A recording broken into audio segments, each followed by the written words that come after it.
আসসালামু আলাইকুম ওয়া রাহমাতুল্লাহ। আরবি আরাকান বাংলা নিউজে আপনাদের স্বাগতম। সঙ্গেই থাকছি আমি আয়েশা। আজ 16 জানুয়ারি 2025। মিয়ানমার থেকে অনুপ্রবেশকালে 38 জন রোহিঙ্গা নাগরিক উদ্ধার। মিয়ানমার থেকে নাপনদ দিয়ে অবৈধভাবে অনুপ্রবেশকালে কক্সবাজারের টেকনাফে শিশুসহ 38 জন রোহিঙ্গা নাগরিককে উদ্ধার করেছে পুলিশ। বুধবার 15 জানুয়ারি বিকালে উপজেলার বাহারচড়া নোয়াখালীপাড়ার নাফনদ উপকূল থেকে তাদের উদ্ধার করা হয়। পুলিশ জানায়, উদ্ধার রোহিঙ্গারা এখন পুলিশের হেফাজতে রয়েছেন। এর মধ্যে 8 জন নারী ও 30 জন শিশু। তাদের বিষয়ে ঊর্ধ্বতন কর্তৃপক্ষের সঙ্গে আলোচনা করে সিদ্ধান্ত নেওয়া হবে। বাহারচড়া পুলিশ তদন্ত কেন্দ্রের ইনচার্জ পরিদর্শক শোভন কুমার শাহ বাংলা ট্রিবিউনকে বলেন, টেকনাফ উপকূল দিয়ে অনুপ্রবেশকালে 38 জন রোহিঙ্গা নাগরিককে উদ্ধার করা হয়। তারা মিয়ানমার থেকে পালিয়ে বাংলাদেশে আসেন। তাদের বিষয়ে কি সিদ্ধান্ত নেওয়া হবে তা নিয়ে ঊর্ধ্বতন কর্তৃপক্ষের সঙ্গে আলোচনা চলছে। এর আগে গত 5 জানুয়ারি উপজেলার সাবরাং ইউনিয়নের মোন্ডারডেল পয়েন্ট দিয়ে অনুপ্রবেশের সময় নারী শিশুসহ 36 জন রোহিঙ্গা নাগরিককে উদ্ধার করেছিল বিজিবি। বিজিবির টেকনাফ 2 ব্যাটালিয়নের অধিনায়ক লেফটেন্যান্ট কর্নেল আশিকুর রহমান জানান, ওই 36 জন রোহিঙ্গা নাগরিককে এখনও ফেরত পাঠানো যায়নি। টেকনাফ উপজেলা নির্বাহী কর্মকর্তা ইউএনও শেখ এহসান উদ্দিন বাংলা ট্রিবিউনকে বলেন, আজ অনুপ্রবেশ করা রোহিঙ্গাদের বিষয়ে খোঁজখবর নেওয়া হচ্ছে।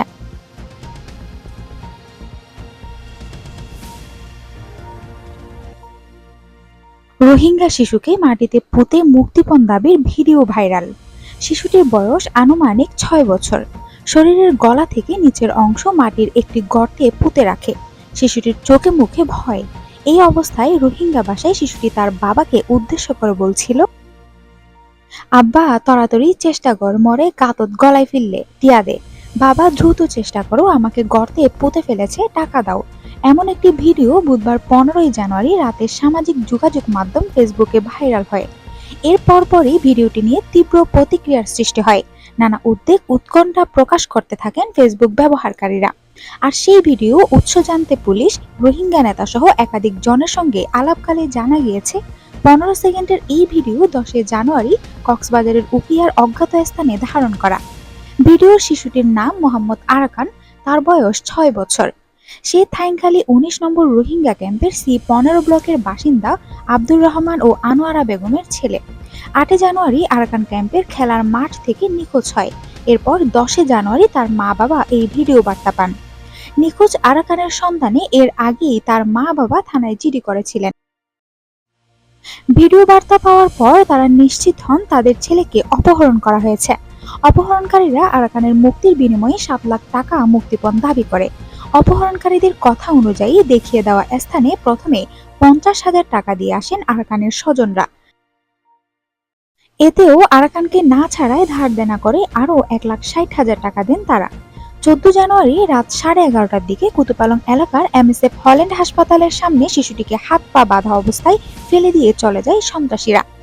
শিশুটির বাবা আব্দুর রহমান বলেন, 8 জানুয়ারি বেলা 2টার দিকে এপিবিএন অফিস সংলগ্ন খেলার মাঠে খেলতে গিয়ে আর ফেরেনি আরাকান।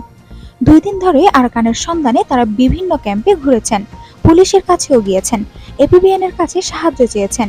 এরপর 10 জানুয়ারি 2টি মুঠোফোন নম্বর থেকে কল দিয়ে বলা হয় তার ছেলেকে অপহরণ করা হয়েছে। নম্বর দুটি হলো 017665754666 ও আরেকটি নাম্বার হলো 01898821429। ছাড়িয়ে নিতে হলে 7 লাখ টাকা মুক্তিপণ দিতে হবে। টাকা না পেলে ছেলেকে প্রাণে মেরে ফেলার হুমকিও দেন তারা। আব্দুর রহমান আরো বলেন, অপহরণকারীরা দাবি করা টাকার জন্য ছেলেকে মাটিতে পুঁতে রেখে ভিডিও করে। আমার স্ত্রীর কানের দুল বিক্রি করে প্রথমে 50,000 টাকা পাঠাই। এরপরও তাকে না ছাড়াই ক্যাম্পের আত্মীয় স্বজন সহ অন্যান্য লোকদের কাছ থেকে চাঁদা তুলে 1,60,000 টাকা পাঠাই। 14 জানুয়ারি রাত 11:30টার দিকে MSF হাসপাতালের সামনে আরাকানকে ফেলে যায় তারা। উকিয়া থানার ভারপ্রাপ্ত কর্মকর্তা মোহাম্মদ আরিফ হোসেন বলেন, শিশুর পরিবারের পক্ষ থেকে অভিযোগ করা হয়েছিল। পুলিশ প্রযুক্তি ব্যবহারের মাধ্যমে জড়িত ব্যক্তিদের শনাক্ত করে গ্রেফতারের চেষ্টা চালাচ্ছে। কক্সবাজার জেলা পুলিশ ও ভুক্তভোগী ব্যক্তিদের তথ্য মতে গত 1 বছরের বেশি সময়ে টেকনাফের বিভিন্ন এলাকা থেকে 193 জনকে অপহরণের ঘটনা ঘটেছে। অন্যদিকে একই সময়ে উকিয়ায় বিভিন্ন রোহিঙ্গা আশ্রয় শিবির থেকে 86 জনকে অপহরণ করা হয়।